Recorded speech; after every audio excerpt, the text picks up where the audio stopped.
warahmatullahi wabarakatuh. Alif hadza kitab Syekhina Mu'allimina. Al-Fatihah. Alhamdulillahi rabbil alamin. Ar-Rahmanir Rahim. Maliki yaumiddin. Iyyaka na'budu wa iyyaka nasta'in. Shiratal mustaqim. Shiratal ladzina an'amta 'alaihim ghairil maghdubi 'alaihim waladdallin. Bismillahirrahmanirrahim. Alhamdulil mu'allimil tullabi wa musahhilil khairi liman yata'allamu. Tsumma assalatu wassalamu 'alan nabi wa alihi wa sahbihi jayu'allahu. Ya Rabbana kaffir 'anna dhunubana wa walidina wa liman huwa muslimun. ندعوك اللهم علما نافعا من يومنا إلى الحساب يقوم. آمين آمين آمين ويا فتاح. آمين آمين آمين ويا عليم. Alhamdulillahil awwalil akhir al-batinil zahir. Wassalatu wassalamu ala sayyidina Muhammadinit tahiril fakhir wa ala alihi wa ashabihi dhabil ula wal mafakhir. Amma ba'du, fa inna asdaqal hadithi kitabullah wa khairul hadi hadi Muhammadin sallallahu alaihi wasallam wa syarrul umuri muhdatsatuha wa kullu muhdatsatin bid'ah wa kullu bid'atin dhalalah. Segenap jamaah Masjid Al-Ikhlas, para sesepuh dan orang tua, para ustaz, para hujjaj, hadirin sekalian yang dirahmati oleh Allah. Alhamdulillah malam hari ini kita berkumpul kembali dalam suasana kemerdekaan. Orang merdeka semua kan ya. Alhamdulillah sudah selesai melaksanakan perayaan. Mudah-mudahan Allah tetapkan iman dan Islam kita mengisi kemerdekaan ini, dan juga Allah jadikan kita orang-orang yang istiqomah mengisi kemerdekaan ini. Alhamdulillah pada malam hari ini kita lanjutkan kembali pengajian tafsir Jalalain. Mudah-mudahan juga hadirnya kita di sini mendapat ridha Allah, dan yang akan kita pelajari menjadi ilmu yang bermanfaat dunia akhirat. Amin ya rabbal alamin. Surat Ghafir ayat 44 yang terakhir kita baca kemarin. Dalam ayat 41, 42 dan seterusnya sampai ayat 44, Nabi Musa alaihissalam berseteru dengan Fir'aun. Fir'aun ini mengajak, Fir'aun dan kaumnya mengajak Nabi Musa untuk menyembah selain Allah. Ini sesuatu yang batil, sesuatu yang sebenarnya tidak nyata. Batil itu adalah perkara yang remeng-remeng atau perkara yang memang tidak nyata sama sekali. Itu namanya batil. Batil itu sesuatu yang tidak ada tapi diada-adakan. Sama seperti contoh batilan itu. Orang kalau bilang ini karpet warnanya merah. Merah apa hijau, Pak? Nah, kalau orang bilang ini karpet warnanya merah, namanya batil. Batil itu enggak ada tapi diada-adain. Batil. Bagaimanapun orang yang sehat indranya, sehat persepsi hissiyahnya atau indranya ini memang normal, pasti bilang ini karpet warnanya hijau. Kalau disuruh sebut ini karpet warnanya merah, namanya batil. Batil itu perkara yang tidak ada tapi diada-adakan. Ini dipaksakan oleh Fir'aun. Cuma tentunya contohnya bukan karpet merah sama hijau, ini bukan. Contohnya adalah tentang adanya Tuhan selain Allah. Ini batil. Yang namanya Tuhan ini cuma satu. Tuhan itu nggak mungkin lebih dari satu. Fir'aun dan kaumnya mengajak Nabi Musa untuk melaksanakan kebatilan. Kebatilan yang dimaksud di sini adalah menyembah Fir'aun dan juga menyembah Tuhan-Tuhan yang lain. Fir'aun kan punya teman, diantaranya Haman namanya. Untuk bantu ngapa-ngapain aja Fir'aun yang minta tolong sama Haman. Kadang-kadang koalisi juga sama Korun. Ya artinya akhirnya sama juga kayak parpol juga. Ada partai-partainya juga. Mereka juga kerjasama. Yang namanya kerjasama ini menunjukkan satu kelemahan. Kalau Tuhan nggak mungkin kerjasama, sendiri aja Tuhan mah cukup. Tuhan itu pasti satu. Nah, kebatilan yang dimaksud di sini mengajak menyembah selain Allah ditolak oleh Nabi Musa, karena Nabi Musa hanya mengajak kepada yang hak, pada yang sebenar-benarnya bahwa Tuhan itu satu. Karena Nabi Musa tidak mau, mengikuti Fir'aun dan mengikuti kaum Fir'aun, maka kemudian Fir'aun menguatkan niatnya untuk membunuh Nabi Musa alaihissalam, sekaligus dengan pengikut Nabi Musa harus dihabisin, genocide, dihabisin semuanya. Ya, satu kelompok Musa dan pengikutnya ini harus habis. Karenanya di ayat berikut ini yang akan kita baca, di ayat 45 ini nanti akan kita lihat. Qala Allah Ta'ala wa huwa asdaqul qailin, fawaqahu Allah sayyiati ma makaru wa haqa bi ali fir'auna su'ul 'adzab annaru yuraduna 'alaiha ghuduwan wa 'ashiyyan wa yawma taqumus sa'atu adkhilu ala fir'auna ashaddal 'adzab. Fawaqahu Allahu sayyiati ma makaru, maka Allah menjaga Fir'aun sayyiati ma makaru, dengan keburukan-keburukan perbuatan atau kejahatannya, bihi, dengan Musa, minal qatli, dari pembunuhan. Maksudnya Allah menjaga, biarin Fir'aun tetap melaksanakan niat buruknya itu. Fir'aun tetap melaksanakan rencana jahatnya itu. Maksudnya fawaqahullah, Allah dibiarkan oleh Allah, Fir'aun bisa mengeksekusi keputusan untuk membunuh Musa itu. Wahaqa ay nazala bi ali fir'auna, maka turunlah kepada keluarga atau pengikut Fir'aun, qaumihi, maksudnya kaumnya Fir'aun, ma'ahu, berserta Fir'aun juga, maka turunlah su'ul adabi, adab atau siksa yang buruk. Al-gharaku, yaitu ditenggelamkan. Al-gharaku, ditenggelamkan.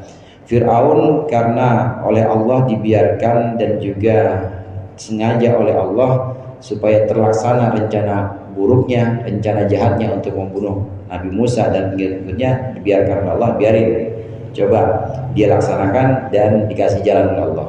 Maka saat itulah turun siksaan Allah. Siksa yang dimaksud di sini adalah ditenggelamkannya Fir'aun di laut, namanya Laut Merah. Ditenggelamkan di sana, Pak. Fir'aun ditenggelamkan bersama dengan para pengikut-pengikutnya. Nah, hadirin jamaah rahimakumullah. Di sini makar yang dimaksud dengan makar di sini adalah sesuatu yang sifatnya tipu daya, tipu muslihat, kadangkala berupa konspirasi. Jadi satu siasat untuk berbuat kejahatan, ini yang disebut dengan makar. Fir'aun melakukan ini dengan pengikut-pengikutnya, dengan menteri-menterinya untuk membunuh Nabi Musa alaihissalam dan juga Bani Israel yang saat itu sudah ada di bawah kepemimpinan Nabi Musa. Sebelumnya Bani Israel di bawah kepemimpinan Fir'aun dipaksa untuk kerja, dipaksa untuk menyembah Fir'aun. Setelah datang Nabi Musa, maka Bani Israel diambil alih, Bani Israel Nabi Musa yang memimpin. Banyak kisah di Al-Quran yang menceritakan tentang ini, menceritakan tentang bagaimana Nabi Musa alaihissalam ini melawan Fir'aun. Semua yang sudah terakhir kemarin yang sudah kita bahas, Fir'aun dan bala tentaranya ini mengejar-ngejar Nabi Musa, kemudian sampai di satu bukit. Nabi Musa itu ada di puncak bukit itu. Nabi Musa bersembunyi dan tentara-tentara Fir'aun yang belum sampai ke puncak bukit ini semuanya terkepung di hutan. Hutannya kebakaran semuanya, terbakar semuanya. Ini mukjizat dari Allah, ingin menyelamatkan kekasihnya, yakni menyelamatkan Nabi Musa alaihissalam. Gagal lagi Fir'aun, tapi nggak kapok. Tetap meskipun gagal Fir'aun nggak kapok. Dia melakukan keburukan atau makar berikutnya yang dilakukan. Yang terakhir dilakukan di sini adalah makarnya Fir'aun, mengejar Nabi Musa alaihissalam beserta 12 golongan Bani Israel, dikejar sampai di tepi laut, namanya Laut Merah. Kemudian Allah perintahkan kepada Musa, getokkan atau pukulkan tongkatmu ke air laut itu. Dipukul, Pak. Dengan izin Allah, air laut yang tadinya encer, air laut yang tadinya cair itu kebelah. Ya, kita kan nggak bisa belah air. Ya, pasti nggak bisa, kalau air dibelah ya nyambung lagi. Kalau Nabi Musa dengan izin Allah, tongkatnya itu bisa sekali pukul itu bisa kebelah. Jadi nggak juga jadi kaku atau jadi es, nggak. Tetap sebelah kiri kanannya itu cair. Tapi ada jalan yang ke dasar laut itu jadi terbuat jalan, terbentuk jalan dengan izin Allah. Jalan di situ Firaun, jalan di situ Nabi Musa bersama pengikutnya. Setelah sampai di ujung pantai yang sebelah sana, udah selesai semua, udah naik semua pengikutnya Nabi Musa. Ini kan Firaun di belakangnya, berarti masih ada di bawah. Kata Allah, pukulin lagi itu tongkatnya. Dipukul sudah tongkatnya Nabi Musa. Firaun dan pengikutnya yang masih ada di situ, yang masih ada di dasar laut, ini akhirnya tenggelam. Gorok ini artinya ditenggelamkan Firaun di laut itu. Jadi bersama pengikutnya, ini yang disebut dengan su'ul adab. Dari sini kita bisa memahami bagaimana rencana Allah saat Allah ini ingin menghinakan seseorang. Biasanya Allah, ketika Allah berkehendak untuk menghinakan seseorang, maka Allah biarkan orang itu melaksanakan keburukan-keburukan, kejahatan-kejahatan. Allah biarkan maksiatnya, Allah biarkan keburukannya, dan tidak ada teguran. Atau biasanya sudah ada teguran tapi hatinya tidak merasa ditegur. Itu yang namanya istidraj. Yang namanya istidraj, diangkat pelan-pelan, diangkat lagi tinggi sampai atas dibanting. Namanya istidraj. Dinaikkan derajatnya, diberikan berbagai macam kenikmatan, diberikan di berbagai macam pemberian-pemberian Allah, tapi tetap maksiat juga, nggak sadar-sadar. Itu namanya istidraj. Allah memberikan ini kepada orang-orang kafir.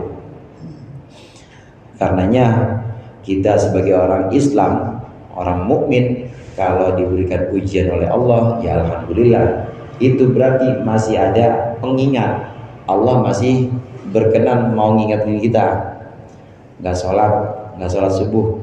Bapak kalau kesiangan sholat subuh, kira-kira sarapannya masih enak enggak? Pak, subuh kesiangan nih, sarapan masih enak enggak kira-kira? Nggak enaknya itu gara-gara nggak enak hati, merasa salah sama Allah, apa nggak enak emang lagi masuk angin. Kalau sholat subuh kemudian ditegur oleh Allah, sholat subuhnya kesiangan ditegur, tiba-tiba ada musibah, misalnya dia sakit atau anaknya sakit, ini teguran seperti alarm. Kalau ada alarm, ada yang mengingatkan kita, oh iya berarti ada kesalahan dari kita. Dosa-dosa, musibah-musibah yang menimpa kita itu biasanya kebanyakan karena dosa kita sebelumnya. Kalau kita tertimpa musibah, mungkin berupa sakit, mungkin berupa kehilangan, mungkin berupa kemiskinan, kemaratan, ini biasanya akibat dari dosa-dosa sebelumnya, dosa-dosa kita sebelumnya. Waktu kita dapat musibah, maka selain kita minta ampun, selain kita sabar, kita harus minta ampun pada Allah. Astagfirullahaladzim, astagfirullahaladzim. Hatinya nyesel. Kalau ketemu salahnya, mungkin saya dapat musibah ini karena tadi sholat subuh kesiangan. Astagfirullahaladzim. Mungkin saya dapat musibah ini, harus sakit seperti ini, mungkin karena saya kurang khusyuk sholatnya. Teguran-teguran itu seperti alarm. Nah, Fir'aun di sini dibiarkan oleh Allah, tidak diberikan teguran karena udah berbagai macam teguran, udah nggak masuk juga dia. Ditegur dengan wabah belalang di Mesir, dia tetap nggak bergeming. Ditegur dengan wabah kutu di Mesir, tetap nggak bergeming juga. Banjir di Mesir, tetap nggak bergeming juga. Tetap merasa bahwa dia kuat, dia Tuhan, tetap merasa bahwa dia itu yang memimpin Mesir.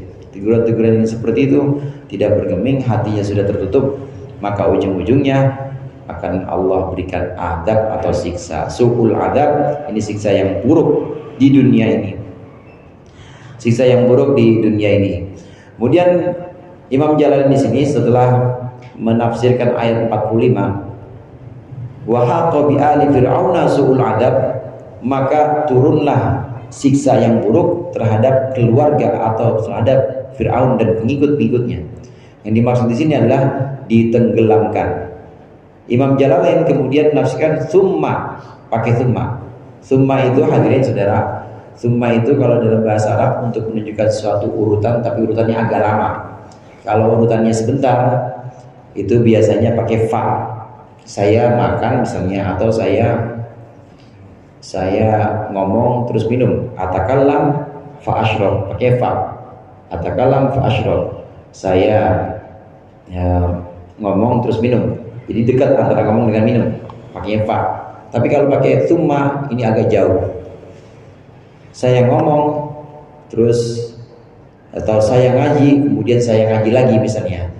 Ata'allam tsumma ata'allam ba'da usbu, saya ngaji kemudian saya ngaji lagi seminggu atau 2 minggu kemudian, ini pakai tsumma. Jadi tsumma untuk urutan yang sifatnya agak jauh. Nah, Imam Jalalain menafsirkan ini tsumman naru yuraduna 'alaiha. Tadi di ayat 48 disebutkan maka turunlah terhadap Fir'aun dan pengikutnya siksa yang buruk. Kemudian kata Imam Jalalain ditafsirkan dengan kemudian an-naru yuraduna 'alaiha. Kemudian neraka yuraduna 'alaiha, dipaparkan atau dipasangkan atas mereka. Maksudnya yukhawafuna biha, mereka ditakut-takuti biha dengan neraka. Yuraduna itu artinya diajukan atau dibeberkan kepada mereka. Guduwan wa asyiya, guduwan di waktu pagi, wa asyian dan di waktu sore. Sabahan wa masaan, waktu pagi dan sore.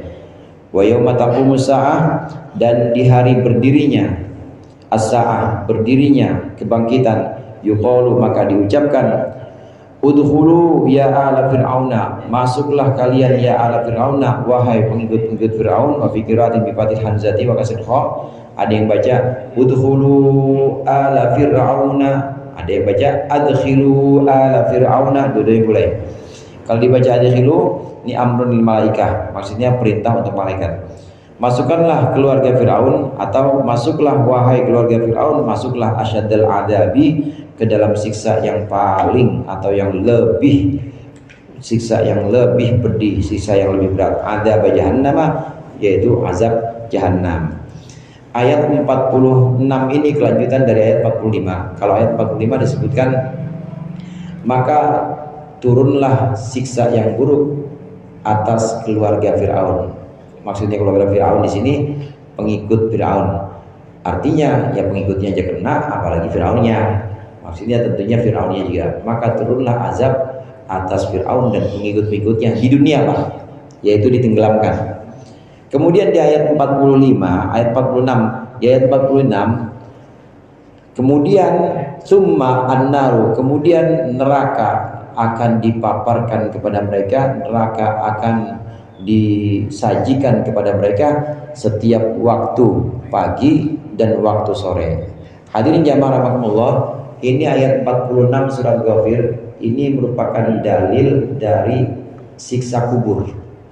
Kalau bapak-bapak sekalian cari di Al-Quran yang jelas-jelas menyebutkan siksa kubur atau alam barzah, nggak bakal ada. Sampai botak juga nggak bakal ada.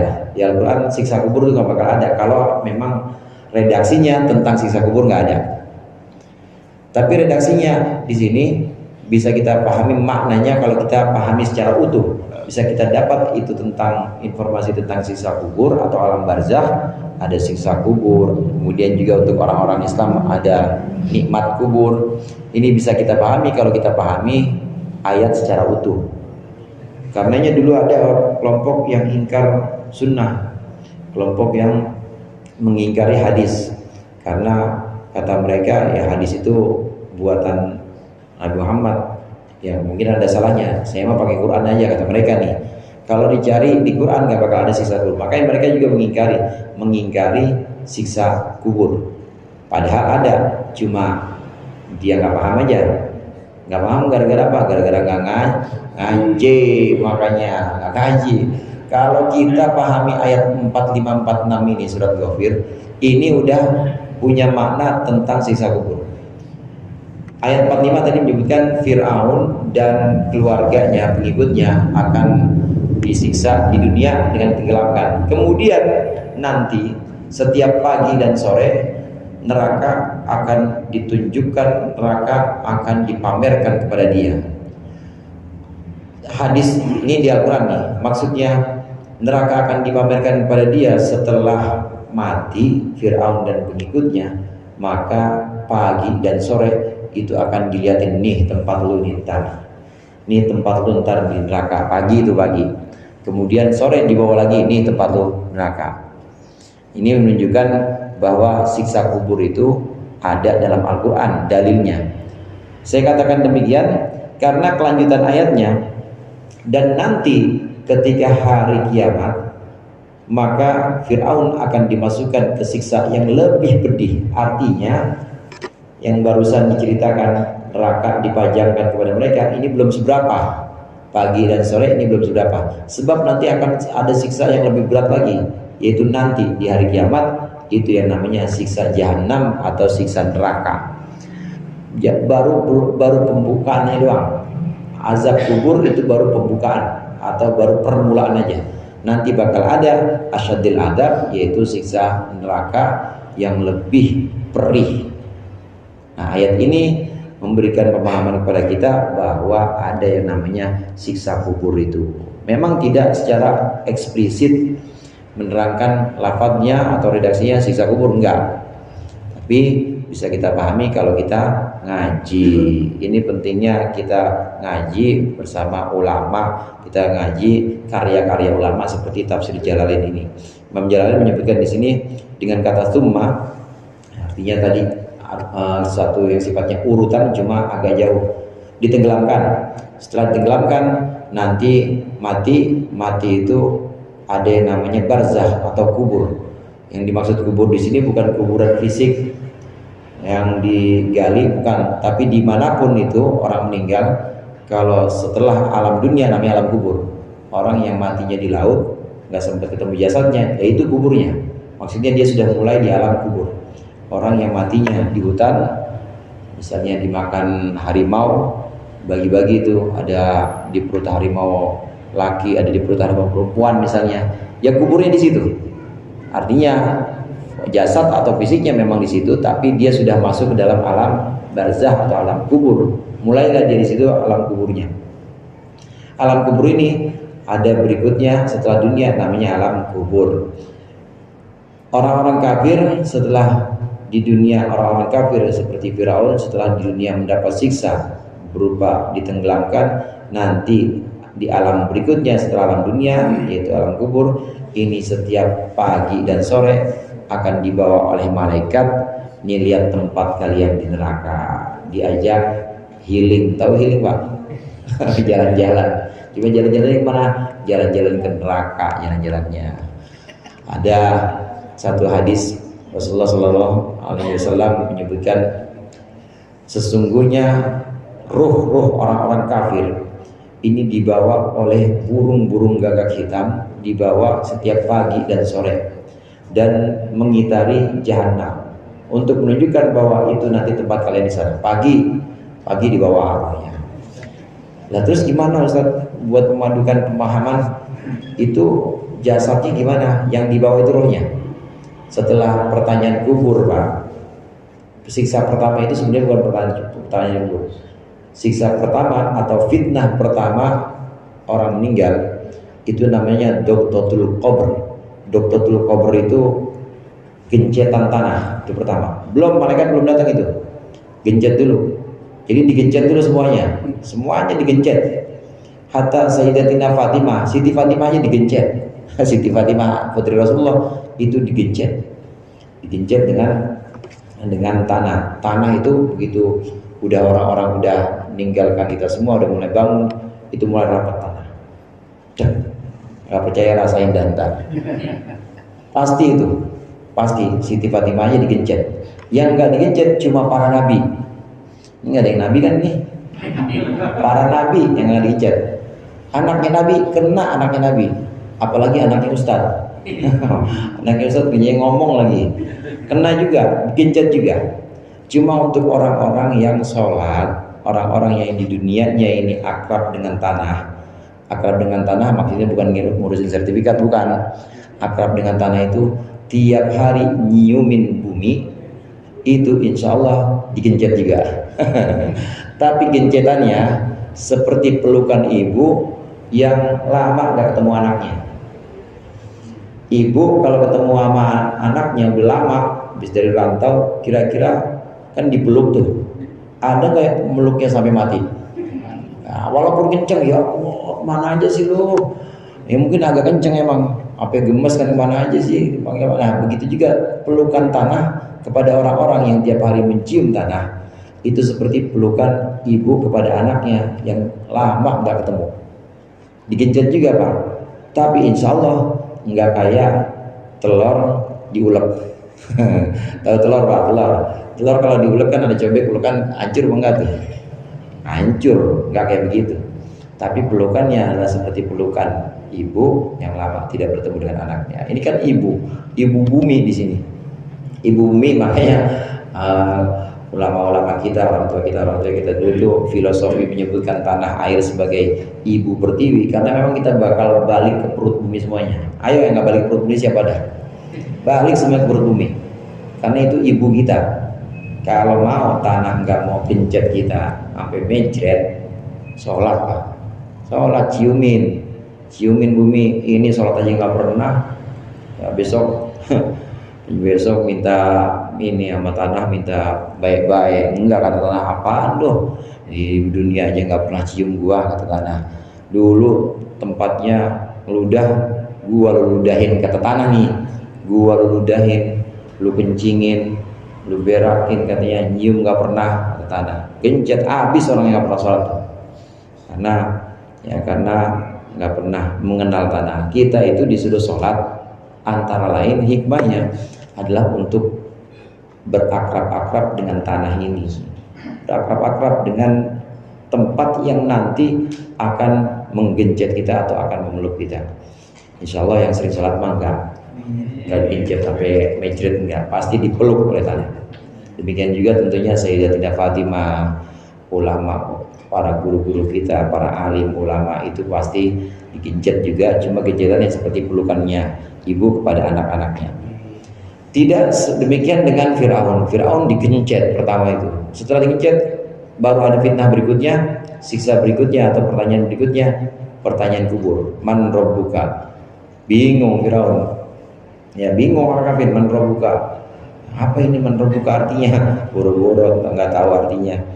Dan saya juga nggak tahu Ustaz, nggak pernah belajar bahasa Arab. Tenang, yang jawab bukan kita, yang jawab amal kita. Amal ada dua macam, ada amal badan, ada amal hati.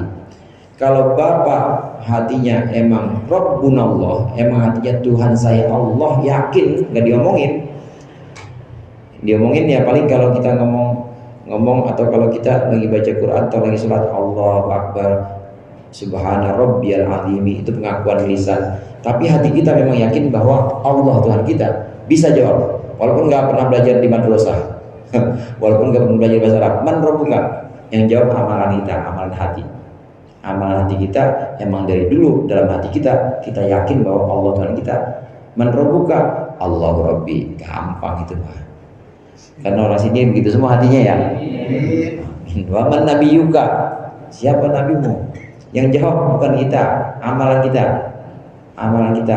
Ya kalau yang bisa bahasa Arab mah enak, yang hatinya apalagi yang udah mantep, apalagi Ustaz. Amin ya Pak? Jawabnya Pak, ya masa iya, nggak bisa gitu maksudnya. Yang jawab amalan. Nabi, siapa nabimu? Muhammadun Nabi, Muhammad nabiku, karena yakin dalam hatinya bahwa Nabi Muhammad yang memperkenalkan kita kepada Allah. Kita bisa kenal Islam, kenal sholat, kenal puasa Ramadan, kenal Nabi Muhammad. Bahwa Bapak datang ke tempat guru, bawa-bawaan biasanya ke guru ya, bawa-bawaan, Pak Jimul biasanya tuh panitianya, bawa-bawaan. Ini datang lebih pantasnya datangnya kepada Nabi Muhammad, pantas banget. Cuma apapun yang Bapak hadirin sekalian bawa untuk Nabi Muhammad dalam rangka sowan atau terima kasih, bawa dunia seisinya nggak bakal cukup untuk membayar jasa Nabi Muhammad. Karena Nabi Muhammad adalah panutan kita, orang yang memperkenalkan kita kepada Allah, kepada Islam. Kita kenal akhirat, kita kenal alam kubur, Nabi Muhammad yang memperkenalkan. Jasanya demikian besar, masa iya nggak ada di hati kita? Karena kita yakin kita ada, Nabi Muhammad selalu dalam hati kita. Nanti hati kita yang jawab Muhammadun Nabi, dan seterusnya pertanyaan kubur. Firaun gimana? Nggak bisa Firaun. sholat nggak pernah, hatinya ingkar, bingung. Setiap pertanyaan yang nggak bisa langsung Pak dipukul pakai ganden. Tahu ganden? Ganden itu apa? Martil ya, martil. Pakai martil yang gede, jeda, hancur. Dibikin utuh lagi. Pertanyaan berikutnya, Nabi juga nggak bisa juga, hancur. Dan selesai pertanyaan 5 Pak. Ntar yang nomor 345 CWA. Soal berikutnya 345 udah selesai pertanyaan. Ini selesai pertanyaan biasanya tidur udah selesai. Orang Islam juga begitu, selesai pertanyaan tidur ya. Kalau orang Islam sebut namal arus, tidurlah seperti tidurnya pengantin. Maksud tidur pengantin itu pasti enak, tidur pengantin.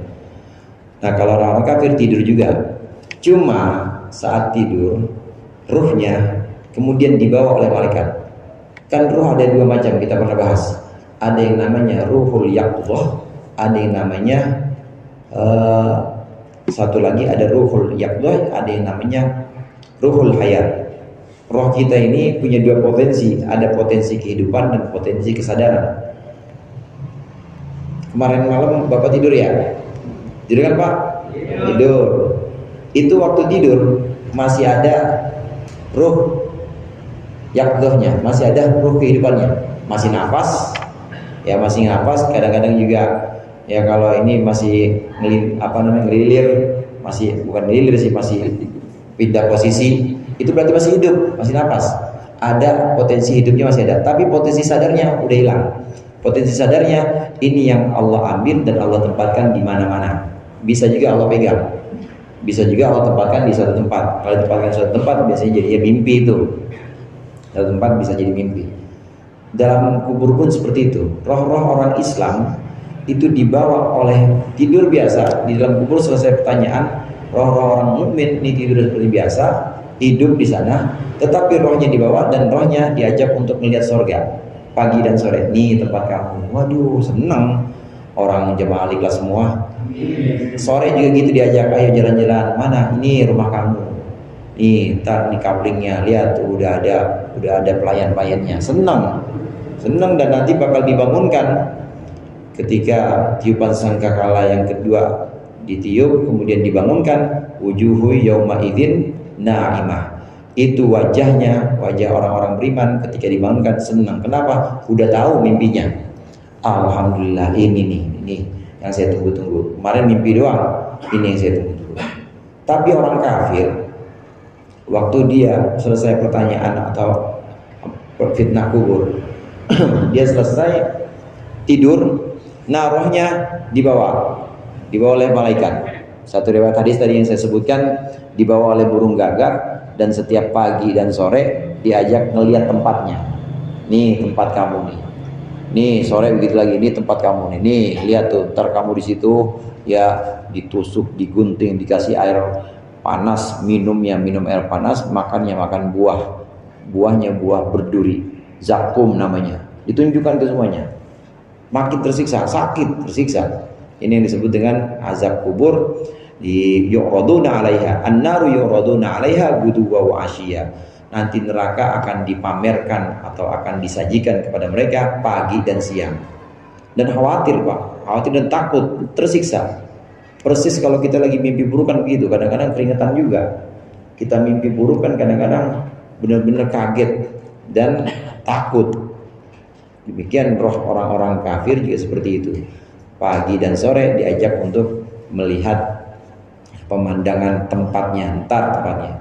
Maka saat dibangkitkan nanti di hari kiamat, wa yauma taqumus saah, nah itu pas hari kiamat, di orang-orang dibangkitkan semuanya, orang-orang kafir ini kaget semuanya. Ya wailana mamba'atsana mim marqadina. Duh, siapa ini yang bangunin? Dan mendingan mimpi aja, kayak kemarin, nggak apa-apa dah mimpi buruk-buruk dah daripada beneran nih pada bingung. Wujuhu yauma idzin khashi'ah. Muka mereka pada waktu itu takut. Orang bener kalau kemarin baru mimpi, ini benar-benar digiring, benar-benar disiksa, dan benar-benar disuruh masuk ke dalam neraka. Hadirin jamaah rahimakumullah, di ayat 46 bagian yang terakhir ini, udkhulu ala fir'auna asyaddal adab. Wahai pengikut Firaun, pasti Fir'aunnya juga. Wahai pengikut Fir'aun, masuklah kepada siksa yang lebih berat. Jadi siksa yang kemarin, pertanyaan kubur, siksa yang kemarin ditampakkan tempat-tempat neraka, belum seberapa. Masuklah ke dalam siksa yang lebih pedih, yang lebih berat, yaitu Jahannam. Ini yang paling berat nih. Ini udah siksa yang sesungguhnya. Jadi udah tahapan-tahapan setelah siksa kubur, siksa akhirat, yaitu Jahannam. Udkhulu ala fir'auna asyaddal adzab. Ini yang ngomong gini, wahai keluarga Fir'aun, pengikut-pengikut Fir'aun, masuklah ke neraka Jahannam yang sisanya lebih pedih dibanding kemarin, dibanding yang dulu-dulu. Masuklah. Yang ngomong gini namanya malaikat Zabaniyah. Malaikat Zabaniyah, Pak. Jadi penghuni neraka itu nanti akan diseret, akan disuruh oleh malaikat namanya malaikat Zabaniyah masuk neraka. Begitu juga orang Islam yang maksiat, orang Islam yang ada maksiatnya juga begitu. Orang Islam yang timbangannya antara maksiat dengan taat, banyakkan maksiatnya, sama malaikat Zabaniyah juga masuk, suruh masuk, ayo masuk neraka. Kalau timbangannya lebih banyak maksiatnya. Cuma kalau orang Islam, insya Allah nanti diangkat nanti dalam jangka waktu tertentu sesuai dengan izin Allah, ini akan diangkat oleh Allah di neraka. Surga itu tempat yang bersih, hadirin. Di surga itu nggak ada dengki, nggak ada yang namanya hasud. Orang Islam yang suka hasud masuk neraka dulu, yang suka dengki masuk neraka dulu. Bukan karena Allah pengen nyiksa dia, pengen bersihin dengkinya itu. Karena di surga udah nggak boleh ada dengki, nggak bakal bisa masuk, steril pokoknya. Yang kira-kira masih ada dengki dibersihin dulu. Ya cara bersihinnya bukan di laundry, di neraka bersihinnya. Itu buat bersihin sebenarnya. Di surga itu, penghuni surga itu nggak ada yang tipu-tipu, nggak ada yang suka bohong-bohongin. Kalau ada orang Islam, imannya ada, taatnya ya lumayan lah ada taatnya, walaupun dikit tapi tetap ada. Tapi banyakkan tipu-tipunya. Banyakan tipu-tipunya, banyakan dengkinya, masuk neraka dulu. Buat ngebersihin, kalau mau masuk surga dan layak, ya harus dibersihkan. Tempat bersihnya neraka. Baju kotor kan nggak boleh masuk lemari, Pak ya. Nggak boleh baju kotor masuk lemari. Yang ada nanti yang lain pada kotor semuanya, pada merasa risih. Baju kotor ya pasti harus dicuci dulu. Kumpulin sama tempat-tempat kotor. Ya kadang di pojokan, nggak mungkin baju kotor di ruang tamu kan, di pojokan bareng sama, kadang pojokan bareng sama ini tempat sampah kadang-kadang. Nanti habis itu direndam, digiling, kadang dikucek. Penggilesan masih ada penggilesan zaman dulu tuh dikucek. Ya mana yang ini yang nyuci bini lagi marah-marah lagi, kalau dia bisa kasar banget pokoknya, pakai sikatnya sikat kawat, kudu bersih emang, lagi cuci dulu. Habis itu masih dijemur juga, dipanas-panasin biar kering. Udah panas dijemur, masih disetrika juga, digosok. Tapi jangan khawatir, setelah setrika udah rada wangi, udah kira-kira pantas masuk lemari, barulah masuk lemari dia. Demikian juga mukminun asin, orang beriman yang maksiat, dia masuk neraka dulu. Bukan karena Allah pengen menyiksa dia, tapi ingin membersihkan. Karena di surga itu udah nggak ada yang namanya hasud, nggak ada yang namanya takabur, udah nggak ada ujub. Orang Islam yang suka ujub, bangga diri walaupun nggak ngomong, tapi ngerasa bangga. Ih, aing, ada aingnya. Ih, aing mah kumaha aing gitu. Gimana saya mah sholat saya mah udah paling ini, gua gimana gua mah paling soleh di kampung ini. Masih ada itunya, masuk neraka dulu untuk dibersihkan. Nanti kalau udah hilang tadi, udah hilang ujubnya, udah hilang takaburnya, Allah angkat sesuai dengan keimanannya tadi, Allah angkat dan Allah tempatkan di surga untuk orang mukmin. Tapi orang kafir nggak bisa. Orang kafir khalidina fiha, orang kafir selamanya di neraka. Seperti Fir'aun ini tidak akan bisa terangkat. Maka yang disebut dengan asyaddil adab, disebut dengan siksa yang paling berat. Siksa kubur masih biasa, walaupun berat, alhamdulillah ada. Tapi ada yang lebih berat lagi, siksa neraka. Nah, siksa neraka untuk orang-orang kafir ini sangat berat karena kekal, nggak ada remisinya, nggak ada diangkat-angkatnya, nggak ada buat orang kafir. Wa idh yatahajjuna fin nari fayaqulu ad-du'afa'u lilladhina istakbaru inna kunna lakum tab'a fahal antum mughnuna 'anna nasiban minan nar. Wa idh yatahajjuna fin nari wallahu a'lam bissawab. Mudah-mudahan bermanfaat. Lebih kurangnya mohon maaf. Wallahul muwaffiq ila aqwamit thoriq. Assalamualaikum warahmatullahi wabarakatuh.